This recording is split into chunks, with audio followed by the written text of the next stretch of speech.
Thank you. Good afternoon, everybody. My name's Mark Callan, and I'm one of the founders of China Education International. And I'd like to talk to you today briefly about our education business, which is only a little bit more than 1 year old. We began this business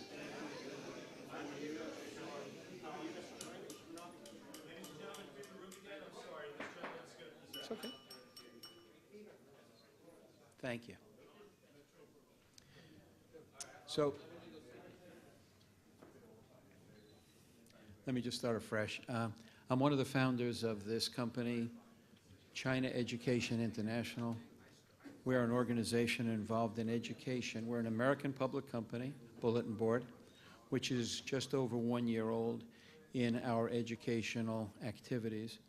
And we own, manage, and operate private schools within China that are in the elementary, middle, high school, vocational school, and career training areas.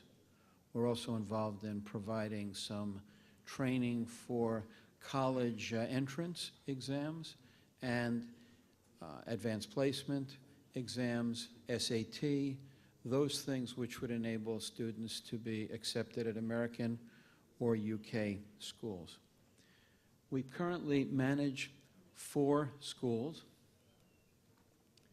and those schools, one is in the area, one is a high school, one is a middle school, one is a vocational, non-academic school, and another provides programs for other schools in the area of computer science, animation, conversion of 2D to 3D, and a host of other vocational endeavors.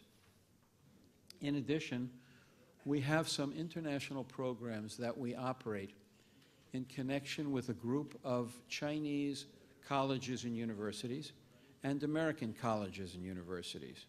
In those programs, our students, who are high school graduates, can spend 2 years in a Chinese college university and then spend 2 years in an American university and obtain both degrees, either dual or independently.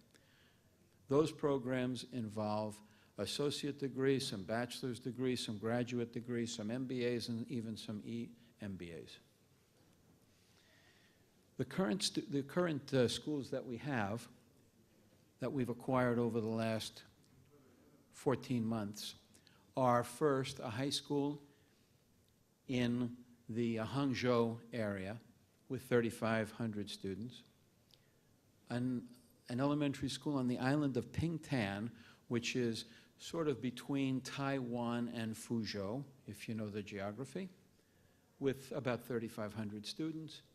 A training school, non-academic training school, and yet the programs involve advertising design and business management and business affairs.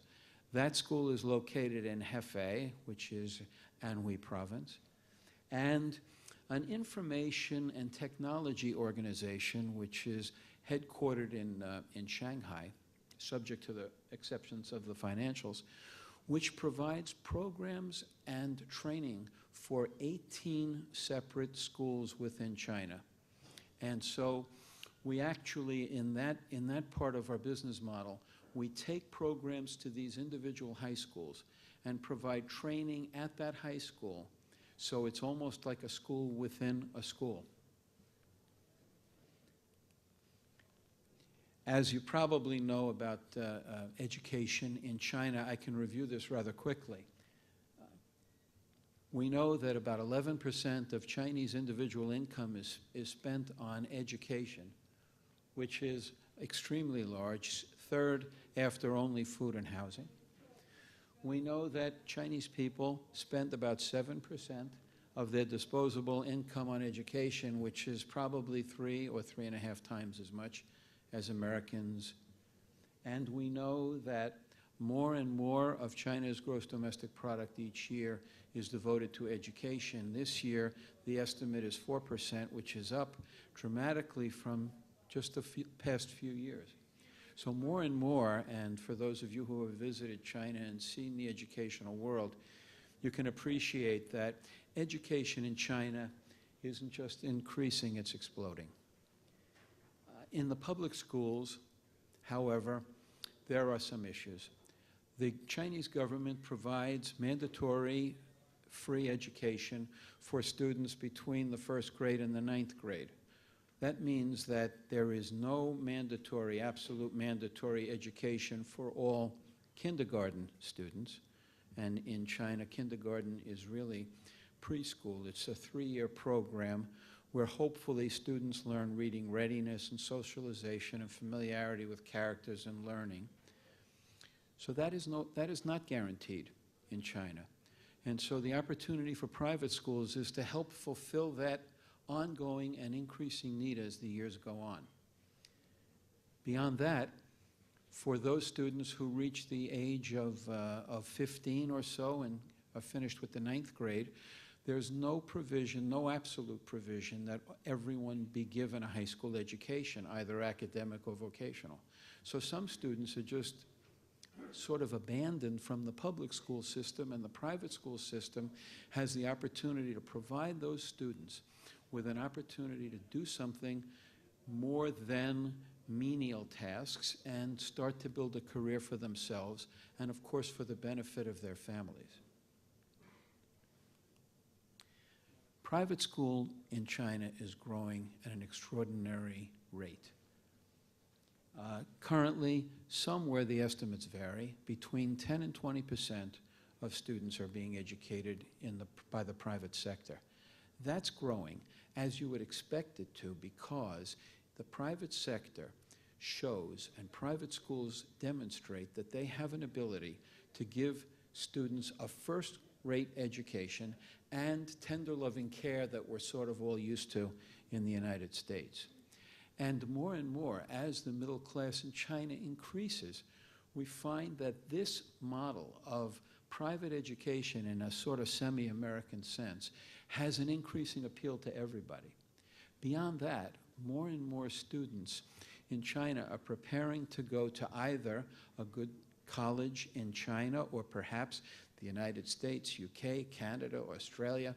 The preparation for those kinds of entrance exams and interviews, those are much more appropriate in the private sector, where the individual time can be spent with each student, preparing them for the individual exams, the advanced placement, how to write a composition, how to take an interview, etc. So as we go forward, the opportunities for private schools are just enormous. The growth of the sector is also enormous.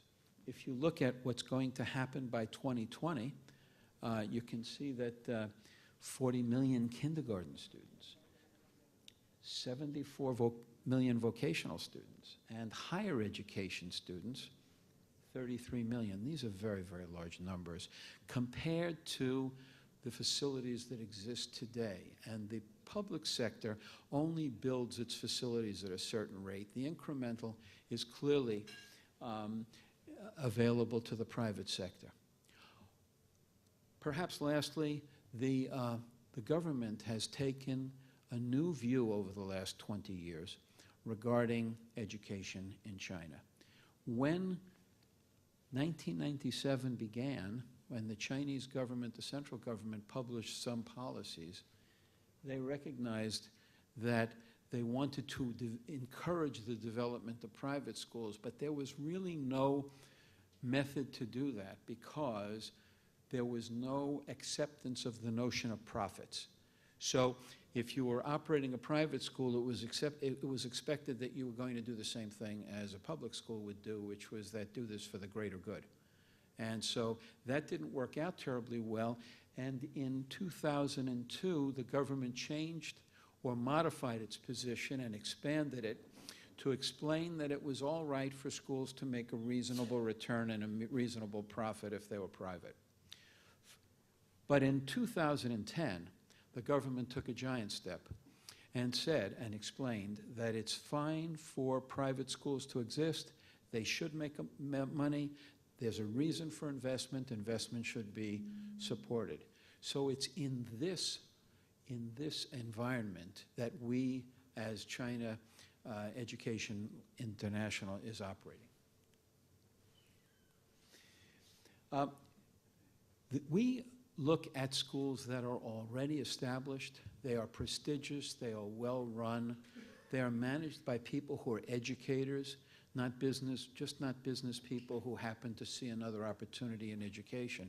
So our interest is in finding schools that are totally compliant with the core responsibilities of being a school in China, but have as their core management educators who want to remain educators.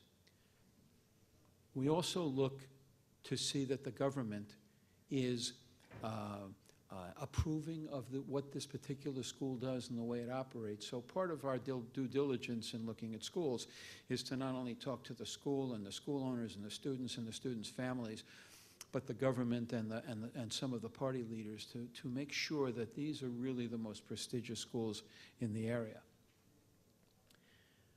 The reason that the schools are interested in joining us are that, number one, and most importantly, we are not coming to them as business people who are giving them an opportunity to just cash out. That's not our interest. Among our founders is a Chinese professor who opened one of the first private schools many, many years ago in China, and is now a professor here in schools and has been involved in international education. In fact, we all have. So we have been providing our own international study programs and cooperative programs for some years, and we come to the schools not strictly as business people, but rather to enhance their opportunities in terms of international education.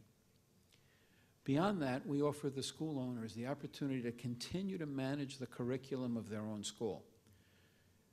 Most of the school owners that we deal with have been teachers and principals and have a tremendous pride in what they're doing, and so what we're offering them is an opportunity to continue to remain in that position, and our services and our involvement is supporting their recruitment, marketing, operational, financial activities. The school owners do not receive a cash payout. We're not buying the schools for cash. We are enabling them to have shares in a public company, which they accept because of their excitement with being part of an American public company. And so for us, this means that we are not just purchasing something that we hope we can manage, but the management of the school and its curriculum will remain intact. In addition, as you may know, it's not possible to buy a school per se that's existing and in many areas. So what we do is the owners of the school, the previous owners of the school, continue to own the land or have the rights to the land and the buildings, and we are actually in possession of the intellectual property for which we receive 90% of the net income of the school. And since we know the track record of each school, it's fairly easy to choose schools that make sense for us. We're in the process of including some new management into our company. Our chairman designate is a Harvard-trained attorney who spent more than 20 years as a professor of Columbia and is an expert specifically in Chinese and Russian international activities with the United States. That's Joe Rubin, and Richard Green is an educator, first a teacher, then an assistant principal, a principal, and then a superintendent of schools who has more than 30 years of experience in building programs, both domestic and international. And beyond that, we have a CEO who is a certified public accountant and has 30 years in that business and has been involved in a variety of business activities, including real estate and taxation, et cetera. So that's the core of our oversight team in the United States. We believe that we're a United States company that happens to own assets in China, but that those assets have to be managed and the intellectual property has to be managed in a way that's in strict compliance with the things that one would expect of a public company. I might add that we complement that with a management team in China at our Chinese management company, which is in Hangzhou, which has all bilingual people, including a former senior government official who's an investment banker and a public accountant, and a CEO who's experienced in the recruiting and school management business for over 10 years, as well as 2 accountants who do the audits and manage the school just for us, and then of course we have auditors that come in beyond that, and people who are involved in program development and go from school to school, making sure that their programs are in keeping with the ones that we're establishing on a more universal level. Our attorneys are Ellenhoff and Grossman. Our accountants are Sherb. We have a fairly large and well-known public relations firm that is involved with us on an international basis. And lastly, we have the gentleman that I've mentioned before, who is, in fact, originally a professor and an owner of schools in China and now in the United States. And so we offer something more than just a business opportunity. In addition to owning the schools and operating them, we have 3 other activity areas that are part of this company. One is that American Education Center, which is an entity that's been in existence since 1999 and which represents and has relationships with more than 20 prestigious Chinese colleges and an equal number of American institutions, is become a division of our public company. And so we are now operating 2+2 programs and other programs for Chinese students.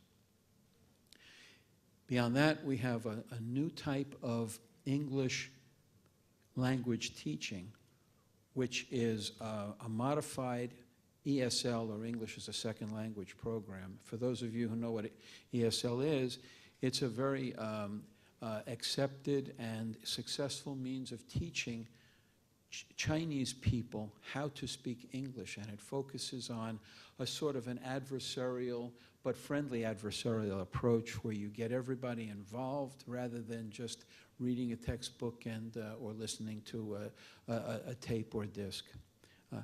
What we are doing to enhance it is to give it a certain distance learning and international flavor so that all of our students in China are not being simply taught by a Chinese teacher who has studied Chinese for 15 years, but rather a combination of Chinese instructors and American, Australian, English instructors who teach our students and make them less afraid of speaking, because many, many, many students in China understand English very well, but are afraid, reluctant to speak the language. And the more familiarity they have with how different types of Americans or English-speaking people talk, the more comfortable they are in speaking. And so we've developed a new technique, and we're using it first with our own schools and then with other schools outside. Beyond that, we have a range of services that we're going to provide for other schools as well as our own, which involve after-school tutoring and preparation for advanced placement and college placement. As I say, the American Education Center is an existing activity and has been operating and has relationships with all of those schools that I mentioned. And our ESL program is one which enables students in a classroom or students at home to participate in this new type of teaching, which we're doing on a first round basis now. The tutoring goes on at our schools after hours, on weekends. We're running some summer programs where we're bringing American teachers into China to give Chinese students at the high school level an immersion course in English. And we also are recruiting some American teachers to go to China. These are sometimes graduate students, and in fact, even they can be third-year college students who want to do something for a summer more than working in the United States. So we're offering them the opportunity to spend 6 weeks in China and live in a high school, in the dormitory, and just be with those students on an immersion-type basis.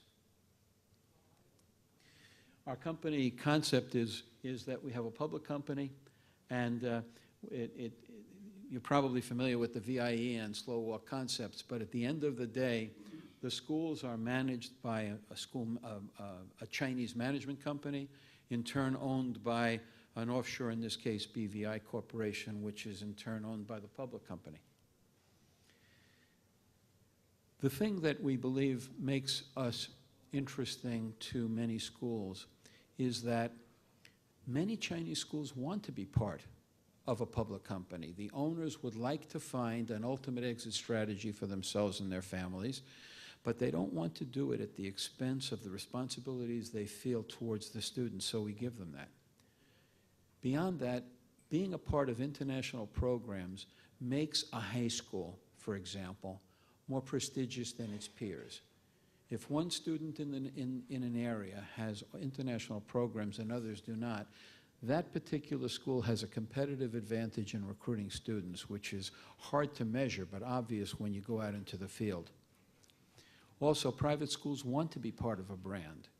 It's difficult to maximize their recruiting activities because they don't have the media opportunity, and so if there's something with a brand that allows people to have a sense of that a particular school has a quality image, then that's of value.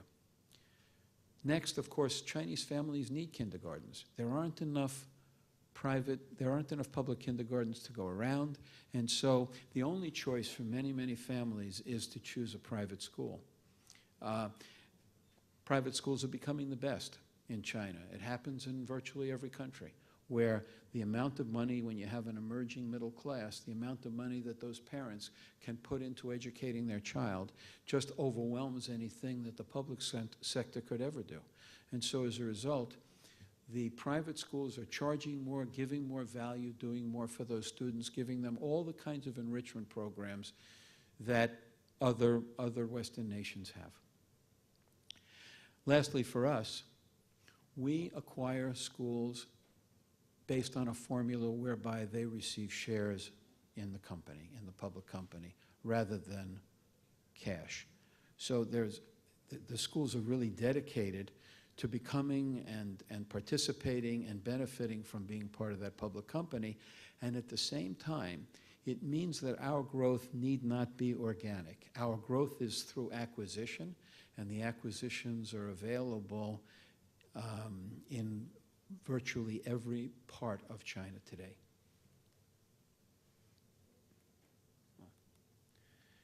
Our growth strategy, by the way, we started with one school on the last day of 2010, with then about 2,800 students, and today we have close to 15,000 students in those schools that I mentioned.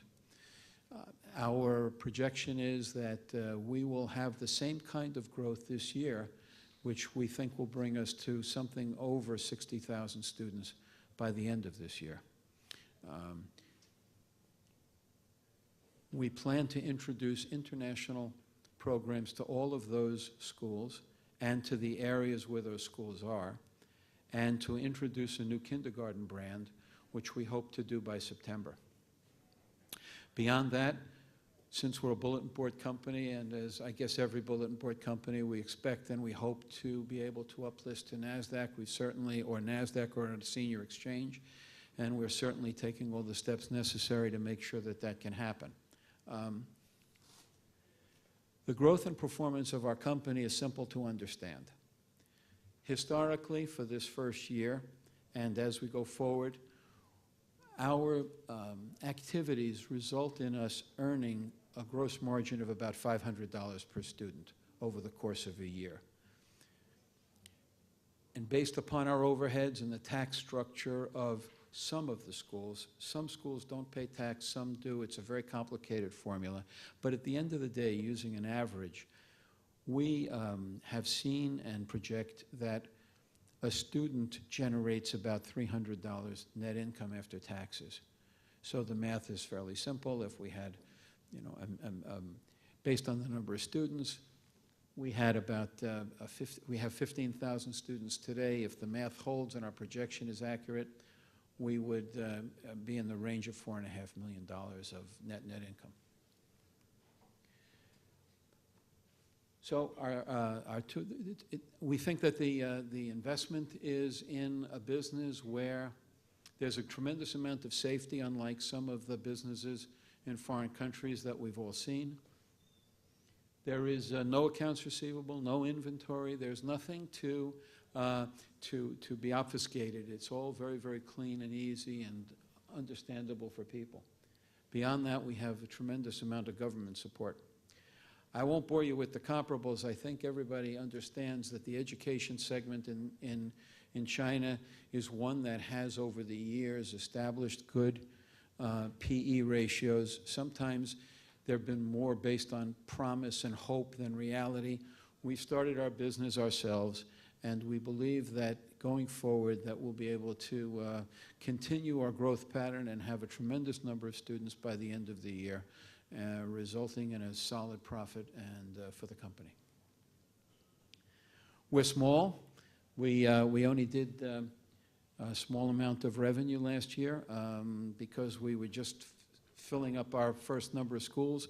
Revenue was $7 million.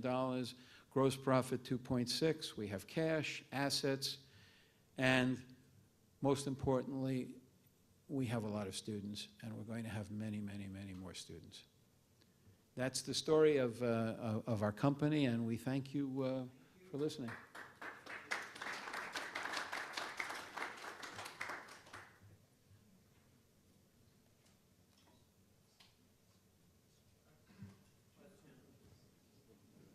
Questions? Sure.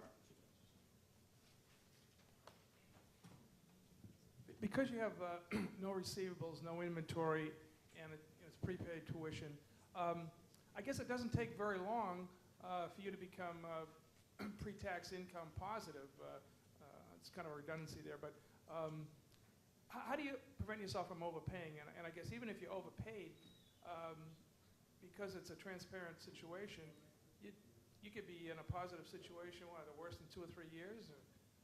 And what do you pay? What's the multiple on like $300 for 5, 10 times? What? If you're picking up 10,000 students, what's the multiple you're paying on that if they're going to generate $300 after taxes?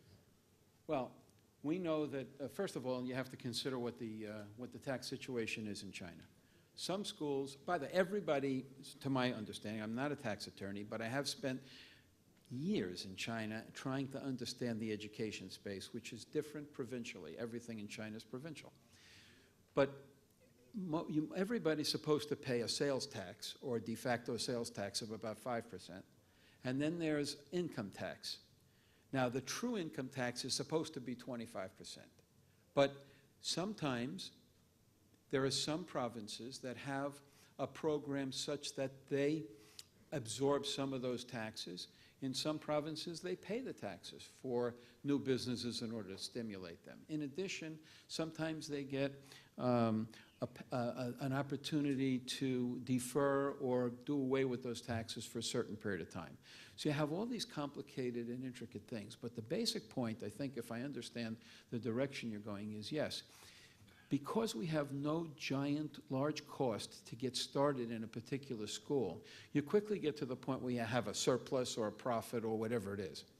And we recognize that, but that's not the worst thing in the world, is to have a lot of profit and have to pay taxes if you repatriate the money. In the case of our small company, where our goal is not to pay dividends, but rather to see capital appreciation, at least in the early stages, that works out very, very well. Beyond that, and by the way, I should tell you one other thing that perhaps you speak to, which is that we pay a relatively modest amount for the schools in stock. So it's based upon a modest PE, because, number one, the school owners are going to hold on to the shares because we all believe in the capital appreciation and the value of the stock going forward. So we don't have to overpay for the schools. Rather, we set a fair amount that will pay for the schools, and we usually set a clawback such that if the school fails to deliver the profits that it expects to deliver and that we believe it will deliver, that there'll be an adjustment on the backside. So there's probably no dilution. There is no dilution. For additional schools, there will be no dilution. It'll be quite the reverse. It's an enhancement. Thank you.